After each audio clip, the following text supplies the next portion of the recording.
Hey everybody, it's me, Sven Sharpen here, bringing you day number 155 of Let's Talk About Autism. Before we get started, I'd love you to hit the like and subscribe buttons down below the video. It would help me out tremendously. And yeah, today's video I'll be talking about the fact that there's really only a few career options for you if you're on the autism spectrum. And the reason for this is based on what I talked about the first 3 days of the month, which is extremely difficult for us to get jobs that we're interested in because of how horrible the system is. It's hard for anybody these days, let alone a neurodivergent person. But because of all of that, there's really only a few viable options for us, all of which are either extremely difficult or just extremely miserable. And the first and most common one is blue collar and or restaurant retail jobs.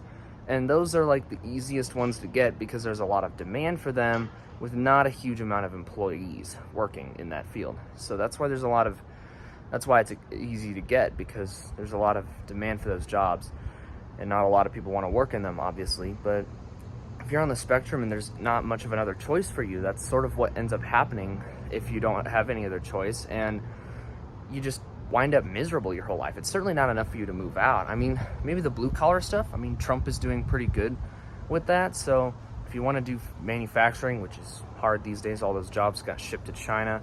Again, that's what Trump sort of campaigned on in 2016, 2020, and 24. And the restaurant retail ones are sort of the only ones left, and maybe construction, but that's extremely difficult and demanding and can be sensory unsafe, I guess, certainly overloading to you, all of those. And you're also most likely not gonna make enough to move out.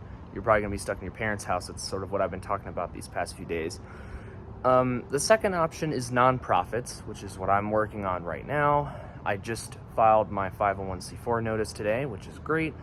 Yeah, it took 55 days, but I got it. So I'm working on that. And nonprofits, it's not a huge amount of money, but it's at least something you might be good at and something that's not miserable, at least not usually. The third option is a small business, creating a business yourself. It's kind of the same thing as making a nonprofit. Instead, it's just a for-profit entity. And again, small businesses work pretty well, and you tend to have a lot more control and self-determination, much like nonprofits. You do something, especially if you do something the rest of the world isn't doing, you're far more likely to succeed. This is supposed to be a capitalist economy. You can form a small business if you want and specialize in what you are good at. So it would be rough at the start, but it's definitely a somewhat viable option if you have the skill and the will to do it.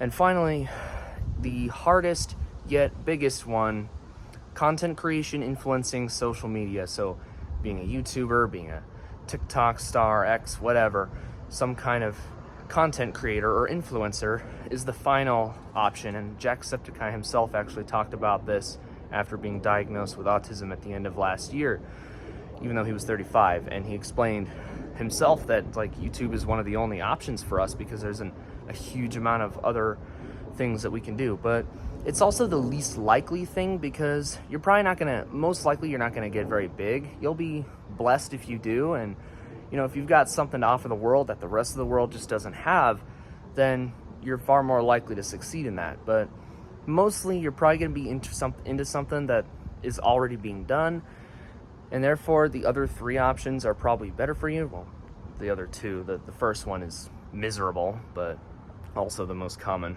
But those are really the only four options. It's blue collar / retail / restaurant. The next is nonprofits. Next one after that is small business. And then the fourth and final option is content creation.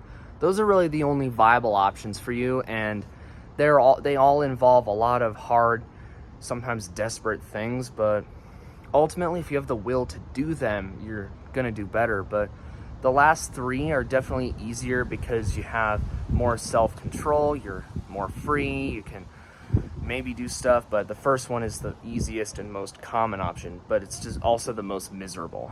The others, it might be easy later, you'll know what to do, it's just how to do it is extremely difficult, and you're probably not going to be making a whole lot in those first few years. But other than that, there aren't really a whole lot of options. If you try to, even with a college degree, you're going to struggle a lot. You might be able to get something you're into and do good, but for the most part, there aren't a whole lot of options for you. The only options, again, they're blue-collar jobs and retails, nonprofits, small businesses, and content creation. So, and we got to fix this. We got to solve this discrepancy. We should be able to do anything that we're good at, work for whoever is good at it and is willing to hire us. It's easier to prove our skill and our merit, and just not have a system that hates us, a system that's seemingly rigged for us to fail. So yeah, that was day 155. I'll see you on day 156. Excuse that. See you on day 156. Thank you very much for watching this video, and goodbye.